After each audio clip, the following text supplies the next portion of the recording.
PM बनने के बाद हमने एक बार फिर उनसे बातचीत की, मगर कुछ नए सवालों के साथ। तो आइए मिलते हैं भारतीय जनता पार्टी के पहले प्राइम मिनिस्टर अटल बिहारी वाजपेयी से। जो जितना ऊंचा उतना ही एकाकी होता है, जो जितना ऊंचा उतना ही एकाकी होता है, हर भार को स्वयं ही ढोता है, चेहरे पर मुस्काने चिपका मन ही मन रोता है। जरूरी यह है कि ऊंचाई के साथ विस्तार भी हो। धरती को बौनों की नहीं, ऊंचे कद के इंसानों की जरूरत है। धरती को बौनों की नहीं, ऊंचे कद के इंसानों की जरूरत है। इतने ऊंचे कि आसमान को छू लें, नए नक्षत्रों में प्रतिभा के बीज बोलें, किंतु इतने ऊंचे भी नहीं कि पांव तले दूबी न जमे, किंतु इतने ऊंचे भी नहीं कि पांव तले दूबी न जमे। कोई कांटा न चुभे, कोई कली न खिले, न वसंत हो न पतझड़ हो, सिर्फ ऊंचाई का अंधड़, मात्र अकेलेपन का सन्नाटा। मेरे प्रभु, मुझे इतनी ऊंचाई कभी मत देना, गैरों को गले न लगा सकूं, इतनी रुखाई कभी मत देना। अटल जी, इतने दिन अपोजिशन में रहने के बाद अब आप हिंदुस्तान के प्राइम मिनिस्टर बन गए हैं, आपको कैसा महसूस हो रहा है? कुछ अटपटा सा लग रहा है। क्यों अटपटा क्यों लग रहा है? कई कारण है। जनादेश मिला है मगर स्पष्ट नहीं है। अन्य दलों की तुलना में हमारी स्थिति बहुत अच्छी है, लेकिन इतनी अच्छी नहीं है कि हम अपने बल पर सरकार बना सकें। इसलिए एक ओर सीमाओं का एहसास है और दूसरी ओर अवसरों की भी अनुभूति है। इसलिए मिली जुली भावनाएं हैं। क्या बहुमत साबित करने के प्रति कोई शंका है? बहुमत जुटाने का प्रयास किया जा रहा है। हमने ऐलान किया है कि हम बहुमत के लिए अनैतिक तरीके नहीं अपनाएंगे। यानी कि जोड़ तोड़ नहीं करेंगे? नहीं, जोड़ तोड़ अलग है। हॉर्स ट्रेडिंग नहीं करेंगे? जी नहीं, खरीद फरोख्त का काम नहीं होगा। देश की स्थिति को देखकर संसद में सभी दलों का जो स्वरूप है उसका ध्यान करके, अगर संसद के सदस्य अपने विवेक से इस नतीजे पर पहुंचते हैं कि भारतीय जनता पार्टी के पक्ष में जनादेश गया है, इन्हें सेवा का एक अवसर दिया जाना चाहिए, तो मुझे लगता है कि फिर हमें अपना बहुमत सिद्ध करने में कठिनाई नहीं होगी। लेकिन अभी जो स्थिति उसमें लगता है कि नेशनल फ्रंट, लेफ्ट फ्रंट के साथ कांग्रेस भी चली गई और भी जो रीजनल ग्रुप्स हैं उन सब ने ऐलान कर दिया कि उनके साथ हैं। ऐसी स्थिति में आपको नहीं लगता कि एक बड़ा कठिन स्थिति पैदा हो गई है और बड़ा मुश्किल है बहुमत साबित करना? नहीं, जहाँ तक अन्य दलों का प्रश्न है वहाँ स्थिति गतिशील है, चलायमान है। विशेषकर ये बात कांग्रेस पर लागू होती है। सुबह कुछ रंग दिखाई देता है और शाम को किसी दूसरी दिशा का संकेत मिलता है। मैं नहीं समझता कि किसी दल ने अभी अंतिम तौर पर निर्णय किया है। कांग्रेस से एब्सटेन होने की उम्मीद है आपको, या उनके कुछ एमपी अंतरात्मा की आवाज पर आपको वोट कर देंगे? नहीं, मुझे इस बात का भरोसा है कि अंततो गत्वा लोकसभा का सदस्य अपने विवेक से काम लेगा और जो कुछ देश के हित में, लोकतंत्र के हित में उचित समझता है वो करेगा। लेकिन उस पर तो व्हिप लागू होता है पार्टी का। हाँ, व्हिप है, व्हिप तो अपनी जगह है। कानून भी बने हुए हैं और कानून 1/3 सदस्य अगर एकत्र हो जाएं तो उन्हें दूसरे रास्ते पर चलने की भी अनुमति देता है। नरसिम्हा राव जी ने तो आपको अपना गुरु कहा है, तो अपने चेले की मदद क्यों नहीं लेते इस वक्त? वो साहित्य चर्चा थी, राजनीति का अखाड़ा नहीं था। उनसे मदद की कोई उम्मीद नहीं? नहीं, समर्थन उनसे इस अर्थ में मांगा भी नहीं गया है। ये हम जरूर चाहते हैं कि जो लोकसभा का अध्यक्ष हो वो सर्वसम्मति से चुना जाए, चुनाव में उसका विरोध न हो, निर्विरोध चुनकर आए और निष्पक्षता से अपने कर्तव्य का पालन करे। आज नरसिंह राव जी से मेरी मुलाकात हुई थी। मैंने उनसे कहा कि आप इस परंपरा को आगे बढ़ाने में मदद दें तो बहुत अच्छा होगा। लेकिन कांग्रेस ने कहा कि नेशनल फ्रंट, लेफ्ट फ्रंट और कांग्रेस का ज्वाइंट कैंडिडेट होगा स्पीकर के लिए। ऐसा मैंने सुना है। आज की स्थिति ये है, कल क्या होगा पता नहीं।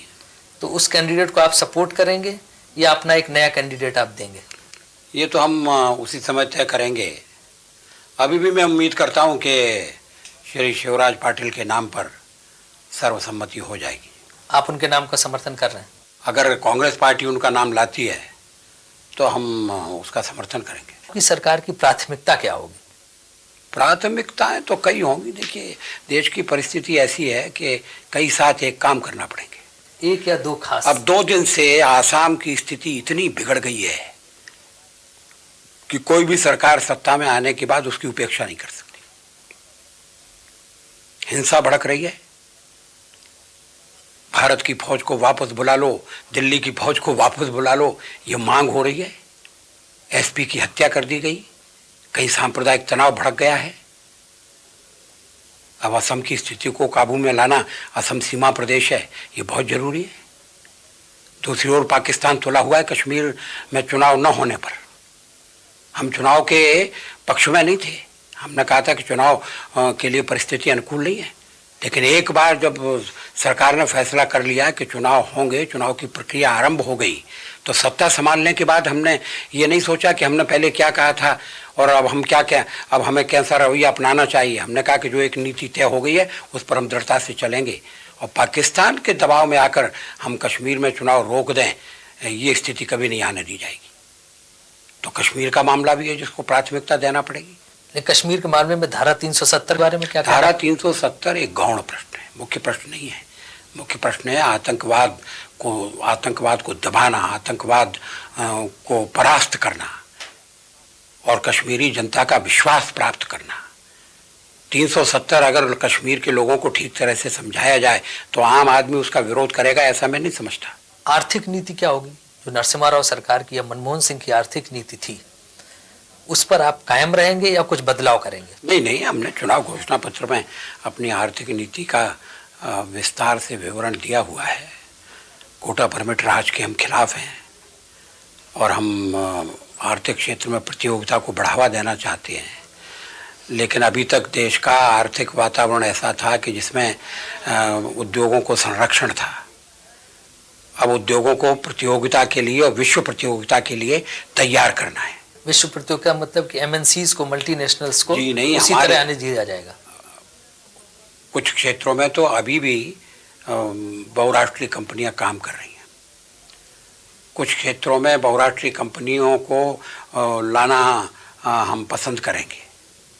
इंफ्रास्ट्रक्चर के क्षेत्र में, हाईटेक के क्षेत्र में, निर्यात के बढ़ावे के क्षेत्र में। और लेकिन भारत के उद्योगों को विश्व प्रतियोगिता के लिए इस अर्थ में तैयार करने की बात मैं कह रहा हूँ कि हमारी कंपनियां बहुराष्ट्रीय कंपनियां जैसी विकसित हो सकें, अच्छा माल बना सकें और कीमतों की दृष्टि से उनकी टक्कर में ठहर सकें, इस तरह का वातावरण बनाना जरूरी है। और थोड़े दिन इस दृष्टि से भारतीय उद्योग को प्रोत्साहित करने की आवश्यकता है। जो मल्टीनेशनल कंपनीज के साथ जो पहले से प्रोजेक्ट हैं, चल रहे हैं या जिनको फाइनल कर दिया था पिछली गवर्नमेंट ने, उनका रिव्यू होगा? जी नहीं, आमतौर पर उन्हें काम करने की इजाज़त होगी, काम करने की छूट होगी। उनके बारे में नए सिरे से विचार करना जरूरी नहीं होगा। विदेश नीति में कोई फर्क करेंगे वैसी रहेगी? नहीं, विदेश नीति में ज़्यादा फर्क नहीं होगा। और ब्यूरोक्रेसी के बारे में? ब्यूरोक्रेसी को तो ठीक करना है।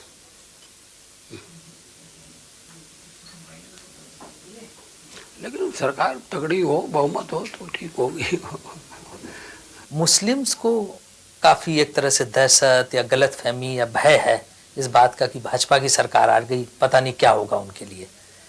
तो मुस्लिम्स के बारे में क्या रुख रहेगा इस सरकार का? नहीं, अब तो किसी तरह का भय या भ्रम नहीं होना चाहिए। आखिर 4 प्रदेशों में हमारी सरकारें चल रही हैं। केंद्र में भी हम लोग सत्ता में भागीदार रह चुके हैं। एक असांप्रदायिक राज्य के आदर्श में हमारी अटूट निष्ठा है। भारत एक बहुधर्मी देश है, या एक किताब, एक पैगंबर या एक देवता को मान्यता नहीं मिली है।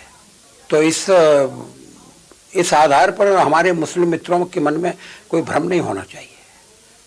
भारतीय जनता पार्टी के शासन में उन्हें पूरा संरक्षण मिलेगा, भारत के नागरिक के नाते उनके साथ न्याय होगा, उन्हें प्रगति के समान अवसर मिलेंगे और वो स्वाभिमान के साथ, सम्मान के साथ देश में रहें, ऐसी परिस्थिति उत्पन्न होना चाहिए।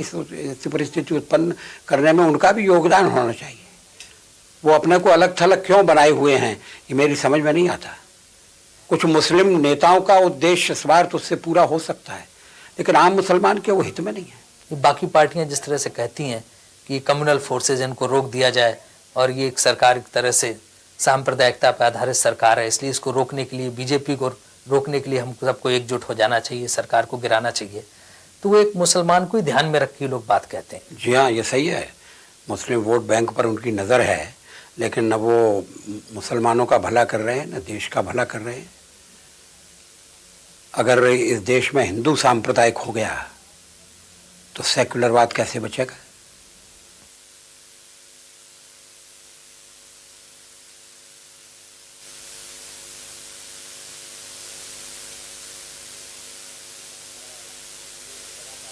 मैं कुछ दिनों से लगातार यही राग आलापते हुए सुन रहा हूं, और कोई उनके पास विधायक या रचनात्मक कार्यक्रम नहीं है। भाजपा को रोको, क्यों रोको? क्या भाजपा को मत नहीं मिले हैं? क्या लोगों ने भाजपा का साथ नहीं दिया? उनसे ज्यादा साथ दिया है। उन्होंने तो जो जमघट बनाया है वो चुनाव जीतने के बाद बनाया है। अलग अलग वो चुनाव लड़े थे, एक समान कार्यक्रम भी नहीं था, और अभी भी वो कब तक साथ रहेंगे? नेतृत्व की जिस तरह से छीना झपटी हुई है, तो इस स्थिति में भारतीय जनता पार्टी एक स्थायित्व का तत्व है, एक बड़ी पार्टी है, संगठित पार्टी है। कुछ और पार्टियां हमारा साथ दे रही हैं, हमें थोड़ा सा समर्थन और मिल जाए तो हम स्थायी सरकार दे सकते हैं और जवाबदेह सरकार दे सकते हैं। अभी सारी सिक्योरिटी, सारा ताम झाम, सारे बंधन, मुलाकातियों की भीड़, इतना सब हो गया है, तो इसमें आप बंधे बंधे नहीं महसूस करते हैं? मैं बहुत बंधा हुआ अनुभव करता हूँ।